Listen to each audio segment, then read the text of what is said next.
Alright, what's up guys? My name is Zack, and today I am driving a 2001 Chrysler LHS.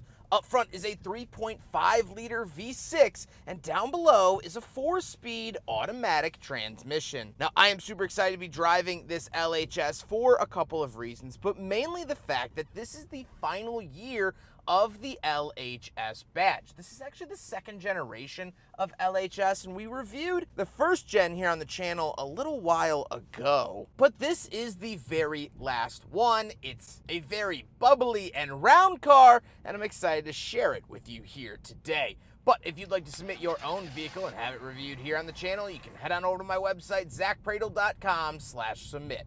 It's a quick and easy submission form. It takes under a minute to fill out, and I come out to you. And if you'd like to see all my videos weeks or sometimes months in advance, you can head on over to my Patreon for only $5 a month. But let's get back to that 3.5-liter V6 under the hood. Well, it was actually relatively competitive for other full-size luxury vehicles at the time. It made 253 horsepower, which was more than the Crown Victoria at the time. This was making more power out of a 2-less cylinder engine, which is very, very nice to see, and about 255 pound-feet of torque. While it is a great power number, the engine isn't really the star of the show here in the LHS. It does the job, and it does the job very well, but that's all I can say. But one thing interesting about the engine is the fact that it's longitudinally mounted, like a rear-wheel drive vehicle, however it is front-wheel. Very, very interesting. And even the previous generation and the early Dodge Intrepid did this as well. Like I said, paired to it is a 4-speed automatic transmission. Not fantastic. I don't really trust Chrysler transmissions. This one seems to be okay, and it's at 157,000 miles, so it's doing a little something right. I don't overly love it, but it's here and it's doing the job. Last but not least, interestingly enough, this is front-wheel drive. And I say interestingly enough because this was kind of the end of the Chrysler front-wheel drive full-size luxury sedan era. I know that's a mouthful, but they had really tried front-wheel drive for a very long time, and by the end of the decade, 2009, the only luxury sedan they were making was really the Chrysler 300. Now, they also did have the 200 and Sebring, but those aren't really big luxury vehicles. How does it feel to drive the Chrysler LHS? That's its swan song. It rides really, really well. It's very plush and very comfortable. It's soothing. This is the full-size luxury experience. Yes, it has decent power, but you don't really use that. You kind of use your big toe around town and float around. Now, this isn't the most comfortable luxury car I've ever driven. It's still a little bit harsh, and up at 157,000 miles, something in the front end is not really agreeing, whether that be a control arm or ball joint, making a little bit of racket up there, but it's still comfortable and still nice to drive, and that's what Chrysler was going for.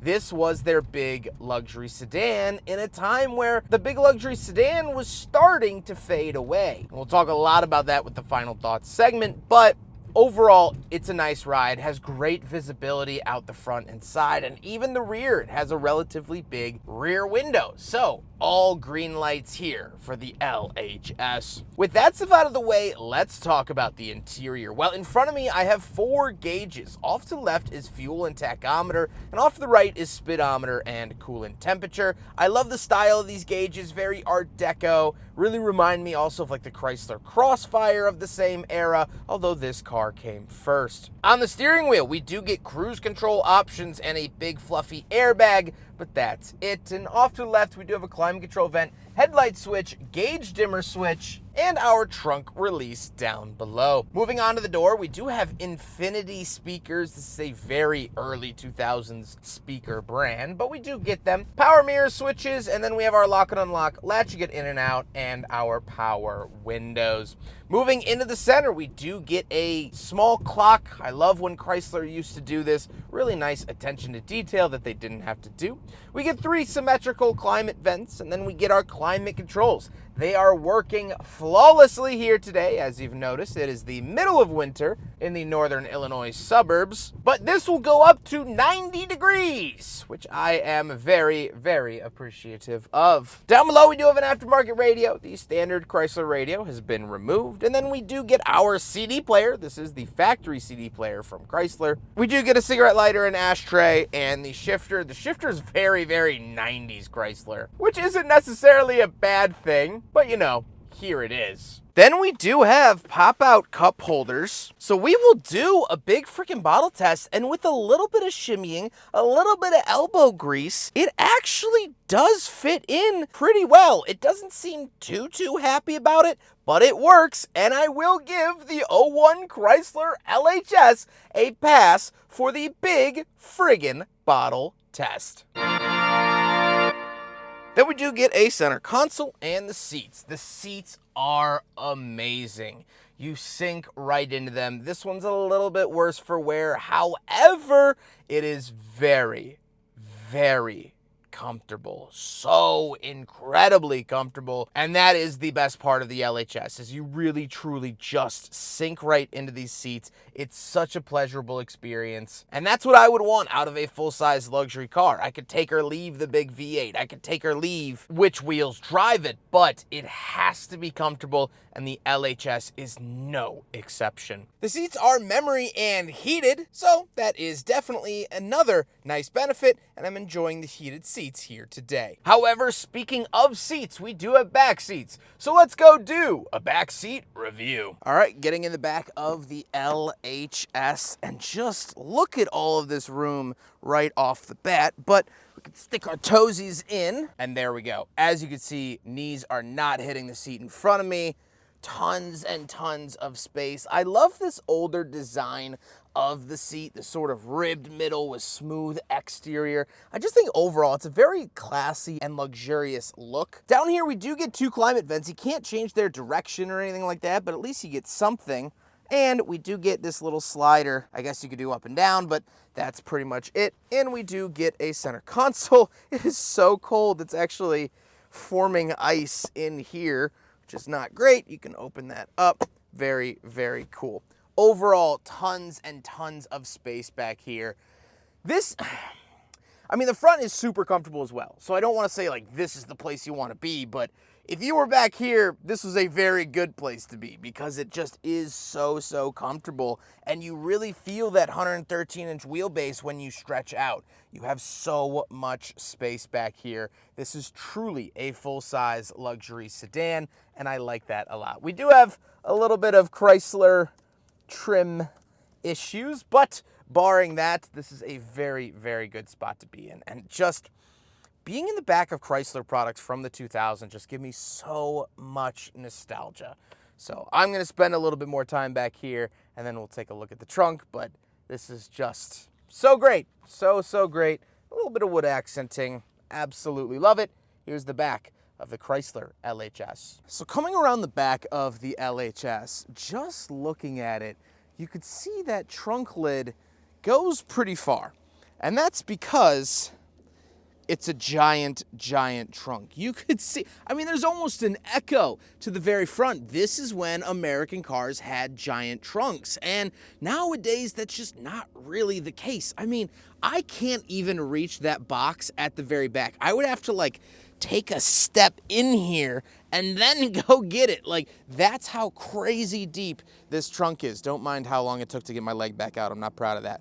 But this is an absolutely enormous trunk. Forget fitting a body back here. You could fit a platoon back here. I mean, I'm surprised they weren't using these in the military for troop transports. That's how crazy this rear trunk is. It's just so incredibly spacious. Just wild. So wild, but that's what American cars had. And again, this was sort of the end of that era where we started to see trunk sizes shrink, but no, this held on to that American dream of a large trunk for a few more model years. Now we gotta talk about the looks, and this is very macaroni styling for me. That's a term that I coined. Basically, it's not outwardly pretty, very rounded, very mushy. However, it has that warm nostalgia with it. I grew up in the 2000s, and so, you know, when someone's dad was doing well, I saw them in an LHS. My family in 2003 rented a Concorde on a family vacation, and so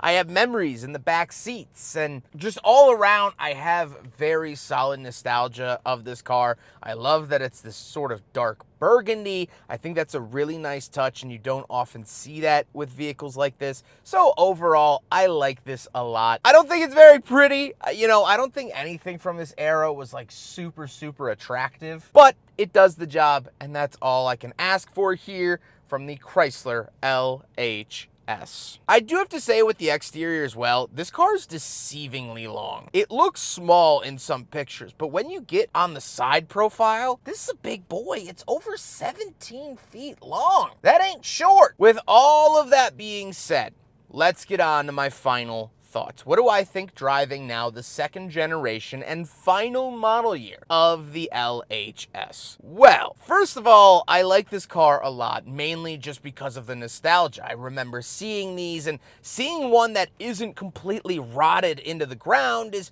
just very nice. These cars never really hit the mainstream like their competitors, the Crown Vic and Grand Marquis, did, but that doesn't mean that they weren't good. They're comfortable. This has been reliable enough for the owner. Very spacious. You saw that trunk. You saw how deep it went. All those great things were hit on very well in the LHS. However, this is the ending of an era for Chrysler. The full-size luxury sedan is something that they slowly got out of, and the LHS was a big marking of that.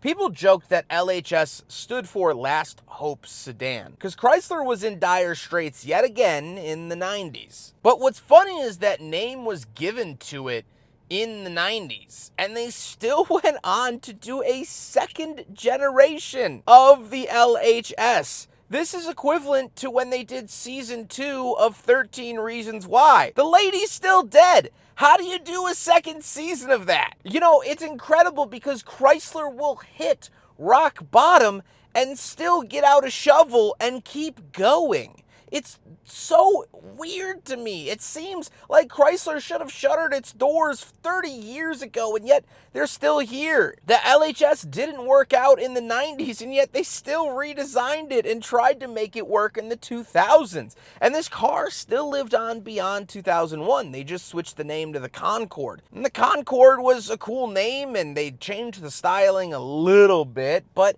it still didn't save the full-size sedan for Chrysler. This was a book that had already been written. Chrysler was just going through the motions to make sure that it was really truly dead and gone. So here it is, a functioning, running, driving, still performing Chrysler LHS from 2001. This was the end of the road. The end of the road had a few more twists and turns than any of us really thought.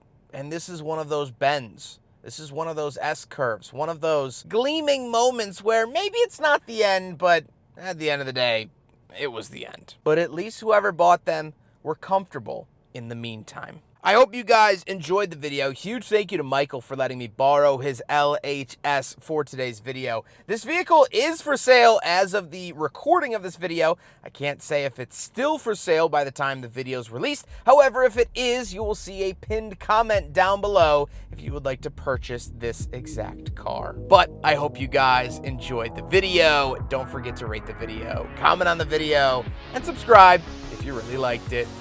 Take care, guys.